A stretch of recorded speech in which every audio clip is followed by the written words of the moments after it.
Shelley Lanning, her husband and 2 children are staying with her mother in Ukiah, an hour from where her home burned down the morning of October 9. She is not sure where she's going to live next. Lanning, 46, ran a daycare center and her husband a catering company out of their home in Santa Rosa's Coffee Park neighborhood. Fire destroyed the entire community, including the apartment building down the street from Lanning's home, where her 23-year-old son lived. Lanning would like to find a new place that will fit her whole family, including their Labrador Retriever mix Jax. But she can't. We've been looking everywhere, Lanning said. If there's anything available, they're gone in seconds. Lanning is one of thousands of residents who have lost their homes in a region that has faced some of the worst effects of the state's housing affordability crisis. A limited housing supply fueled by the San Francisco Bay Area's booming job growth and decades of slow construction has forced home values and rents to near record highs. Now, with Coffee Park and other neighborhoods devastated across the region, estimates of damage to residential properties have topped $3 billion, and Santa Rosa lost 5% of its homes. The number of new families flooding the market is giving rise to fears of widespread displacement and even higher costs. The scope and magnitude of the rehousing is unfathomable, said Larry Florin, chief executive of the nonprofit Burbank Housing, one of Santa Rosa's largest low-income housing providers.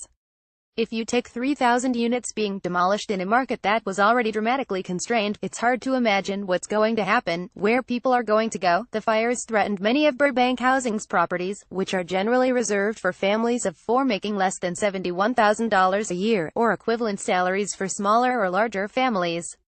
Residents from almost 1,000 Burbank housing units faced evacuation orders during the worst of the blazes, and 14 of its houses in the Coffee Park neighborhood were destroyed. Even before the fire, 15,000 people were on wait lists for Burbank housing homes. The region's housing struggles affect more than its neediest residents. Sonoma County's $599,000 median home price is almost triple the national average. Demand has far outstripped new construction in the region, with the number of homes for sale decreasing by at least 10% in the last year in many of the neighborhoods most affected by the fire, according to an analysis by real estate website Zillow. The median monthly rent in Sonoma County stands at $2,633, double the national average and almost 5% higher than the 2016 median. A year ago, the city council in Santa Rosa, the region's largest city with 175,000 people, declared a state of emergency over rising housing costs.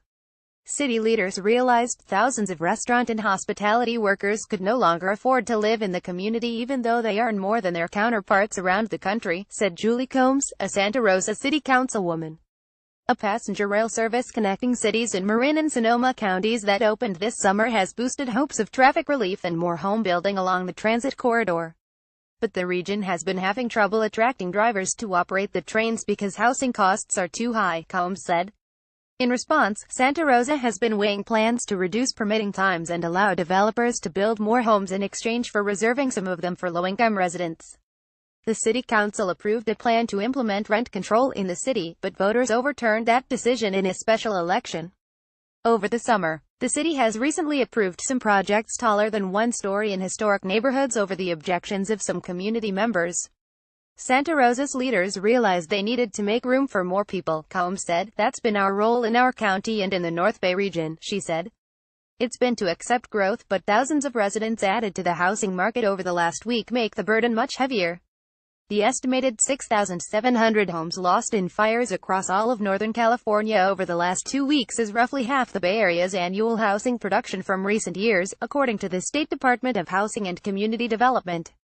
Rebuilding efforts will come as the area faces a construction labor shortage and rising costs for home building materials, a situation exacerbated by hurricane recovery efforts in Texas and Florida, said Robert Ayler, an economics professor at Sonoma State. And while Santa Rosa officials have worked recently at their housing problems, North Bay residents have had a traditional reluctance to approve new homes. The city and other communities in Napa and Sonoma counties have fallen short of meeting the state's growth targets. Beyond that, Ayler said, the region will probably face tension over how much new home building it should accept, including whether it should rebuild at all in areas at risk of wildfire devastation. The policy reaction could be that we need to make sure something like this never happens again, Ayler said. For now, Combs said the city is considering rolling back restrictions against people sleeping in their cars and making it easier for churches and other organizations to establish havens for homeless residents in their parking lots. She also wants to change city codes to allow people to live in temporary structures on their property while homes are being rebuilt. In the longer term, she said, Santa Rosa is looking into allowing developers to rebuild entire neighborhoods, instead of building homes one by one, to lower costs and increase efficiency.